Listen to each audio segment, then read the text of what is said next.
एक रामू नाम के लड़के की जॉब लगने वाली होती है।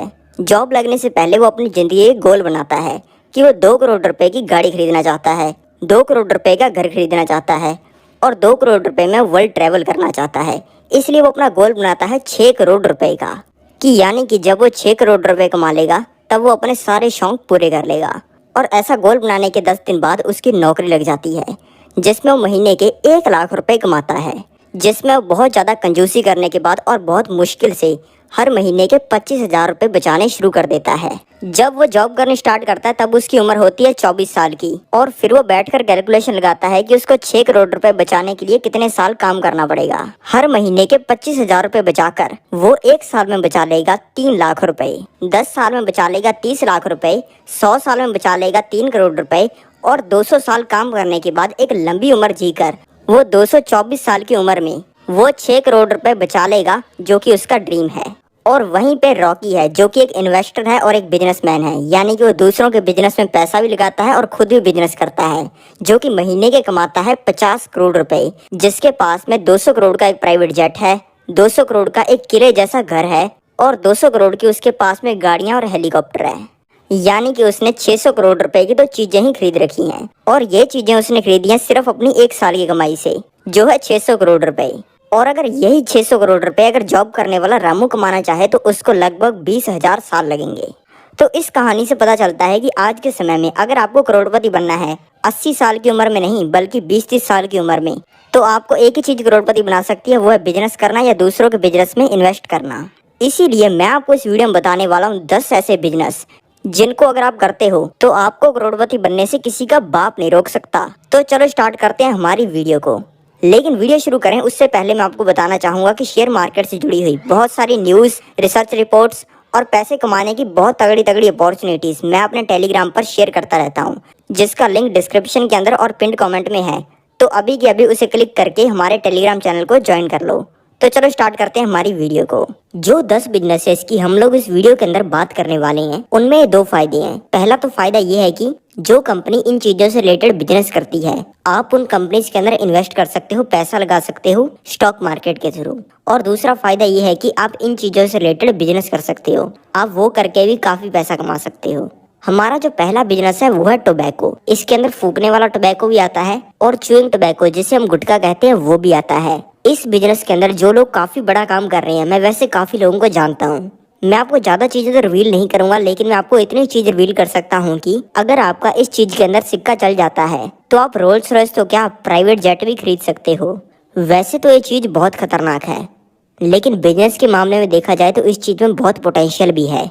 ये चीज मैंने खुद देखी है कि जो पुअर क्लास है उनके लिए गुटखा चमत्कार से कम नहीं है, क्योंकि अगर किसी इंसान को दारू पी के नशा करना है तो उसको मिनिमम 40 रुपए का पौवा चाहिए, 5-10 रुपए का उसको खाने का सामान चाहिए साथ में, और अगर सारा दिन टुन रहना है तो ये सब डेली 2-3 बार चाहिए। तो लगभग दारू से नशा करना डेली का 100 से लेकर 150 रुपए का पड़ता है। लेकिन अगर किसी इंसान को सस्ते में गुजारा करना है तो वो इंसान अपनी नुक्कड़ वाली दुकान से 5 रुपए की गुटखे की पुड़ी खरीद सकता है, दुकान वाला साथ में कली फ्री देता है और बड़े ही इफेक्टिवली अपने हाथ के अंदर इन दोनों चीजों को मिक्स करके और अपने मुंह के अंदर रख के 5 रुपए के अंदर अपना काम सेट कर सकता है और सिर्फ 10-15 रुपए का डेली खर्चा करके पूरा दिन सेट रह सकता है। और ऐसा करके वो अपने लिए एक साइड इनकम भी जनरेट कर सकता है, क्योंकि गुटखा खाने वाला ऑटोमेटिकली पेंटर बन जाता है और वो दीवारें पेंट करने का काम भी शुरू कर सकता है, क्योंकि वो किसी के घर की भी दीवारों को कुछ ही समय में थूक थूक के लाल रंग में रंग सकता है। दूसरा जो बिजनेस है वो है अल्कोहल यानी कि दारू। अगर आप अपने सबसे पास वाले ठेके पर जाते हो तो आप वहां पर जाके एक चीज ऑब्जर्व करोगे कि जो ठेके का मालिक है उसके पास में एक ब्लैक फॉर्च्यूनर है, उसने बहुत ही बड़ी कोठी डाल रखी है और उसने बहुत सारी जमीन खरीद रखी है।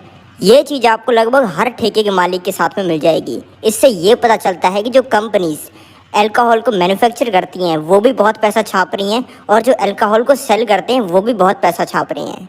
इनके मेनली 2 तरीके कस्टमर होते हैं। पहले तो वो जो कि पियक्कड़ होते हैं, जिनको दारू चाहिए होती है, बिल्कुल अमली होते हैं, और दूसरे होते हैं 18 से लेकर 24 साल के लड़के जो कि बस कूल दिखने के लिए पीते हैं। और फन फैक्ट पता है क्या है कि ये जो आज यंग लड़के कूल दिखने के लिए दारू पीते हैं ये भी आगे जाकर पियक्कड़ बनने वाले हैं। और इस बिजनेस की सबसे मजेदार चीज पता है क्या है कि अगर किसी दारू पीने वाले इंसान की 70-80 साल की उम्र में मौत भी हो जाती है तो तब तक उसका बेटा और उसका पोता दारू पीना स्टार्ट कर देती हैं। यानी कि एक इंसान जाता है और दो इंसान आते हैं। इसलिए ये बिजनेस भी कभी ख़त्म नहीं होने वाला है। तीसरा जो बिजनेस है वो है प्रॉपर्टीज़ एंड रेंटल प्रॉपर्टीज़। अगर आप गांव में रहे हो तो आपको पता होगा कि आज से 50-100 साल पहले क्या हुआ करता था कि अगर तब कोई इंसान अपनी ज़मीन को या फिर अपने घर को किराए या फिर ठेके पर देता था तो काफ़ी हाई चांस होते थे कि जिस इंसान ने उसके चीज़ को किराए पर लिया है वो उसके ऊपर कब्जा कर लेता था। और उस कब्जे को छुड़ाने के लिए ऐसे 5-7 लोग टपक जाते थे और वो इंसान अपना कब्जा तब भी नहीं छोड़ता था। लेकिन आज के समय में तो ऐसा काम करने में फुल मौज है। अगर आज कोई इंसान अपनी ज़मीन को ठेके पर देता है या फिर फ्लैट को रेंट पर देता है तो उसको फ्लैट पर हर साल 2% का रेंट आता है, ज़मीन पर हर साल लगभग 3% का रेंट आता है। और कमर्शियल प्रॉपर्टीज जैसे कि शोरूम्स, दुकानें, ऑफिसेज, इन सब पर लगभग हर साल 5 से लेकर 8% का रेंट आता है। बिल्कुल पैसिव इनकम आती है, यानी कि कुछ नहीं करना पड़ता और ये इन्फ्लेशन एडजस्टेड होता है। यानी कि जब महंगाई बढ़ती है तब किराया भी बढ़ जाता है। और मोस्ट इम्पॉर्टेंटली लीगली भी कोई दिक्कत नहीं आती, यानी कि कब्जे वगैरह जैसी कोई भी चीज़ होती नहीं है। और चौथा जो बिजनेस है वो है पेंट्स, यानी कि कलर जो आप अपनी दीवारों पर करवाते हो। अब आप सोच रहे होगे कि यार पेंटर बन जाएं क्या हम? इसका मतलब ये नहीं है। अपने एक एवरेज इंसान पप्पू का एग्जाम्पल लेते हैं। पप्पू एक फ्लैट खरीदता है एक बिल्डिंग के अंदर। सबसे पहले बिल्डर उस बिल्डिंग के ऊपर पेंट करवाता है और पप्पू को उसके फ्लैट के अंदर कलर करके देता है। फिर पप्पू अपनी वाइफ की बात सुनकर फ्लैट खरीदने के बाद उस फ्लैट में वापस कलर करवाता है। फ्लैट खरीदने के 1 साल बाद पप्पू के बच्चे उसके घर की आधी दीवारों पर ड्राइंग करके गंद मचा देते हैं, इसलिए वो फिर से अपने घर को कलर करवाता है। फिर जब फ्लैट खरीदे हुए उसको 10 साल हो जाते हैं तब तक उसने जो अपने घर में पेंट करवाया था उसकी क्वालिटी ख़राब हो जाती है, इसलिए वो घर में वापस पेंट करवाता है।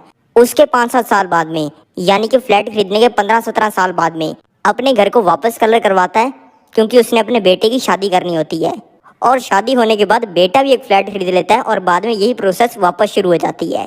तो आपको इस कहानी में कभी भी डिमांड खत्म होती हुई दिख रही है?